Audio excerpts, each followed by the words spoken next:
téléspectateurs de la radio et télévision Tambara, vous pouvez désormais suivre votre chaîne de télévision préférée Tambara sur le satellite Badrsat 7, angle 26 degrés Est, fréquence 11010, polarisation verticale, symbole REC 27500.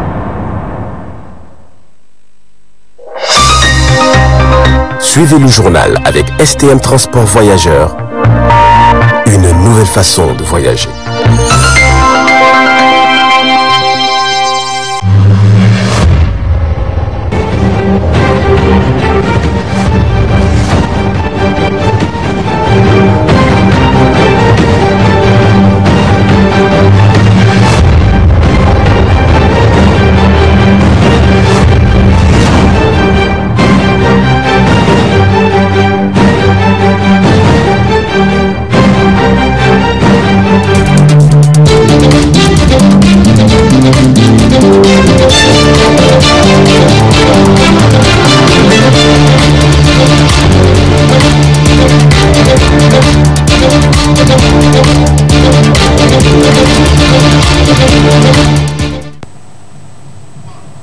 Mesdames et messieurs, bonsoir et bienvenue sur ce rendez-vous d'actualité 20h15 sur le miroir de la femme.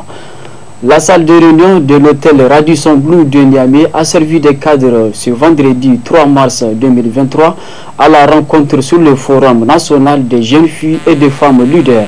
Cette rencontre a été organisée par l'ONG Nuit Challenge en partenariat avec le ministère de la promotion de la femme et de la protection de l'enfant. Le compte rendu avec Hassiatou Soumela et Abdelmoumouni. L'ONG New Challenge, en partenariat avec le ministère de la promotion de la femme et de la protection de l'enfant, a initié la 4e édition du Forum national des jeunes filles et des femmes leaders sous le thème Nexus éducation, autonomisation, paix, investir dans la jeune fille et la femme pour un développement durable. Ce forum se tient en marge de la Journée internationale des droits de la femme, célébrée chaque 8 mars dans le monde. Les jeunes filles, futures femmes, sont au cœur des équilibres familiaux, culturels, sanitaires, sécuritaires et sociaux. Elles jouent un rôle central en matière de paix, de développement et d'éducation. À ce titre, leur autonomisation est un indispensable facteur de paix, de progrès social, économique et environnemental. Nous sommes même convaincus que donner aux jeunes filles, femmes, le droit de choisir leur vie en toute autonomie partout dans le monde est l'une des clés pour relever les défis de ce siècle. À cet égard, la conférence de Beijing en 1995 a constitué un tournant majeur. Les progrès décisifs ont été accomplis, qu'il faut encore défendre, conforter et amplifier. Mais dans de multiples domaines, des efforts considérables restent à accomplir pour que les filles et les femmes bénéficient des mêmes chances et des mêmes libertés que les garçons et les hommes. Lorsque les droits des femmes ne progressent pas, ils finissent toujours par reculer. D'autres vivant dans des conditions très vulnérables deviennent des proies faciles au terrorisme, voire s'adonner à des activités dégradantes pour survenir à leurs besoins et ceux de leurs parents sous le poids de l'âge et n'ayant aucun soutien. Aussi, pour pallier à ce problème, il est nécessaire de dépassionner les débats, interpeller les autorités à multiplier les efforts en faveur d'une autonomisation économique effective et durable. La secrétaire générale adjointe du ministère de la promotion de la femme et de la protection de l'enfant a fait par la suite l'état de la pertinence de cette thématique, tout en félicitant et encourageant l'ONG New Challenge par cette initiative qui cadre parfaitement avec les engagements du Niger.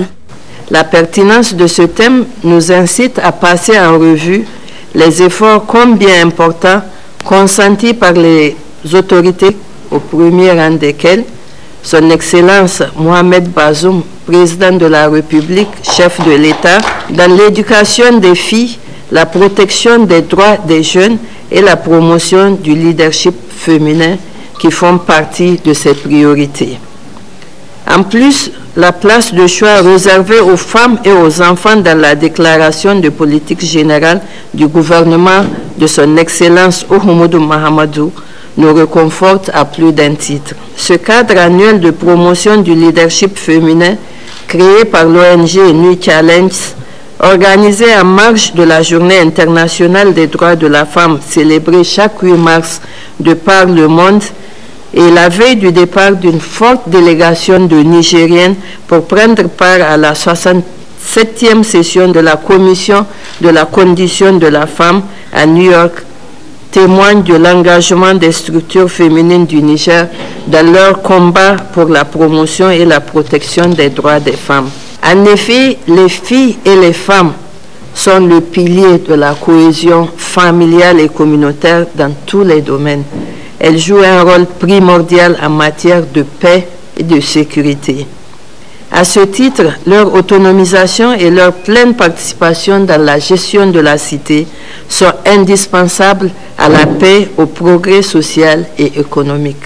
Je ne terminerai pas mes propos sans remercier tous les acteurs engagés dans cette lutte pour garantir l'autonomisation des filles, gage d'un développement durable. J'exprime ma forte reconnaissance à l'endroit des partenaires techniques et financiers pour leurs engagements sans faille pour la promotion du bien-être de la femme et de la jeune fille au Niger. La coordinatrice de l'ONG New Challenge a remis un tableau en guise de remerciement au ministère de la promotion de la femme et de la protection de l'enfant. Cette rencontre a vu la participation de plusieurs invités de marque et a pris fin sur une note de satisfaction. La CEDEAO et le développement des infrastructures de l'énergie et de la digitalisation, c'est le thème autour duquel le commissaire chargé des infrastructures de l'énergie et de la digitalisation basé à Abuja, présent au Niger, pour la réunion délocalisée du Parlement de la CEDEAO, s'est entretenu avec la presse. Le compte rendu avec Ralia Sani et Ibrahim Kantama. En plus de la gestion des affaires politiques, la communauté économique des États de l'Afrique de l'Ouest, CEDEAO, coordonne aussi des programmes sectoriels des pays qui la composent. Ainsi, plusieurs sous-secteurs sont concernés et des grands projets envisagés au niveau du Parlement de la CEDEAO. S'agissant des infrastructures, de l'énergie et de la digitalisation, ce sont des grands investissements qui sont envisagés à travers les agences spécialisées. C'est du moins ce qu'a affirmé le commissaire en charge de ces questions à l'occasion de cette conférence de presse. La CEDEAO, principalement, c'est pour asseoir une intégration économique régionale. Et c'est ce qui fait que nous avons où nous coordonnons des programmes sectoriels. La CEDEAO, c'est aussi la mise en œuvre des programmes et projets régionaux concourant à une intégration économique régionale. Donc aujourd'hui, comme je l'ai dit, nous avons articulé sur les points suivants. Le secteur de l'énergie, ses défis, ses programmes et projets déjà exécutés, ceux qui sont en cours d'exécution et les programmes en préparation, ainsi que tout ce qui est réglementation régionale adoptée pour l'essentiel. La même chose dans le domaine des transports, et quand nous parlons de transport, il y a les routes, les chemins de fer, les postes de contrôle juxtaposés au niveau des frontières, les ports, les aéroports et naturellement un peu le secteur des télécommunications.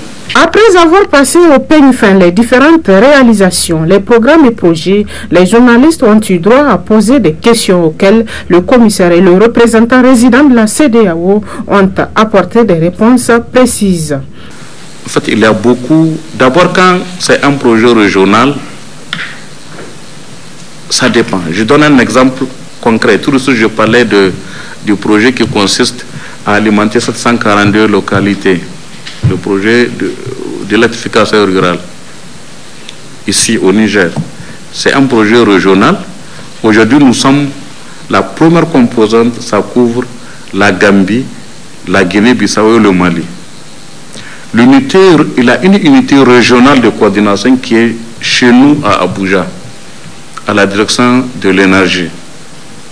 Il a un coordinateur et toute une équipe de spécialistes dans divers domaines.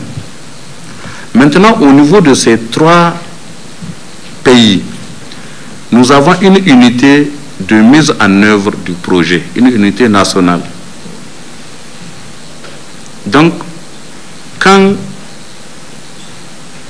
on met tout le processus de passation de marché est conduit à l'échelle régionale.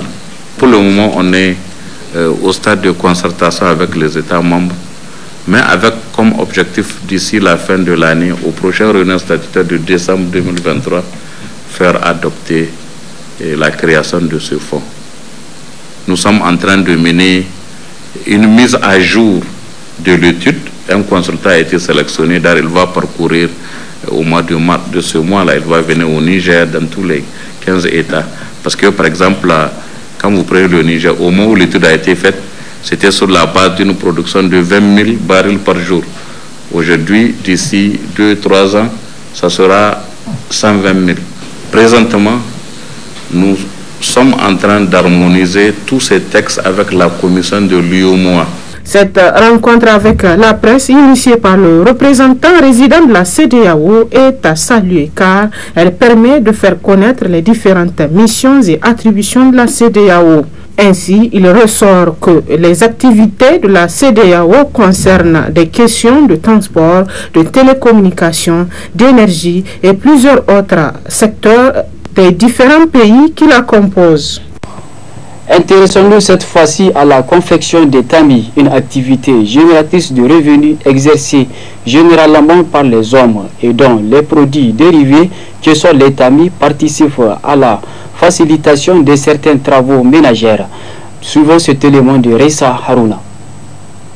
La pratique artisanale et en particulier la confection des tamis est exercée depuis longtemps sur le marché de la place afin de faciliter la tâche aux femmes dans les travaux ménagers.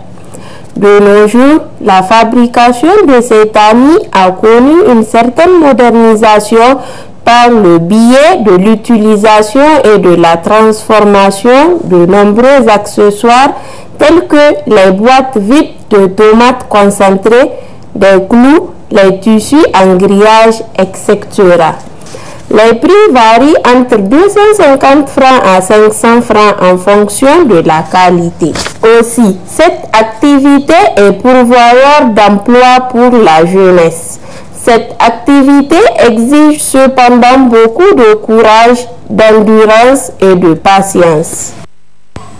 Vous le sentez, de cette édition, nous nous sommes intéressés à la planification familiale. Donc je vous invite à suivre cet extrait de l'entretien de Abdourahmane Balkissa.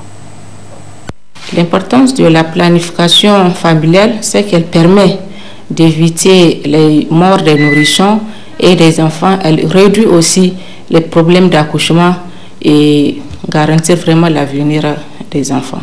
Il y a plusieurs types de méthodes contraceptives, à savoir les pilules, les implants, le stérilet, à savoir le Jadel, l'implanon et les injectables, le Cyanapres et le dépôt Provera. Il y a aussi les préservatifs, il y a deux sortes de préservatifs, il y a les préservatifs féminins et les préservatifs masculins. Ça dépend, si une femme qui est nouvellement accouchée, qui a vu ses menstrues, on ne peut pas donner les méthodes contraceptives sans pour autant savoir si la femme est enceinte ou pas. Donc d'où la nécessité de demander un G-test, test de grossesse pour savoir si la femme est enceinte ou pas. Les conséquences, ça dépend de tout un chacun. Il y a d'autres femmes, quand elles sont sur méthode contraceptive, le retour à la fécondité prend un peu plus de temps. Mais là, ça dépend de tout un chacun. Non, nous n'avons pas ce genre de cas. Nous n'avons pas ce genre de cas. Après l'arrêt de la méthode, au plus tard, 3 mois après, la personne peut concevoir. L'appel que j'ai à lancer à l'endroit des femmes, c'est de penser à une méthode contraceptive après l'accouchement et à tout moment. Et de se rendre vraiment au centre de santé pour plus d'informations. Et l'endroit aussi que l'appel que j'ai à lancer à l'endroit des maris, c'est de laisser leurs femmes venir pour prendre leur méthode contraceptive. Et pourquoi pas même à deux venir faire leur choix. Voilà, c'est la fin de cette édition, mesdames et messieurs. Merci de nous avoir suivis et bon début de week-end. Au revoir.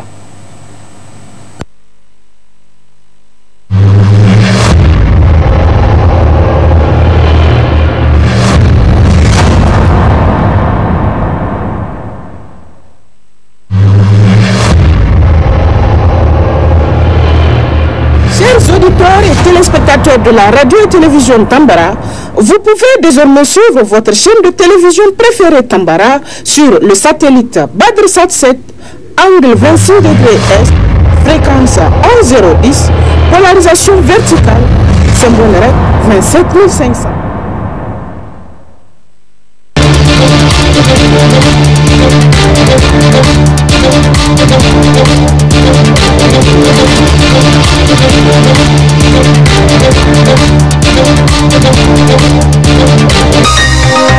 Ce journal vous a été présenté par STM Transport Voyageurs. Une nouvelle façon de voyager.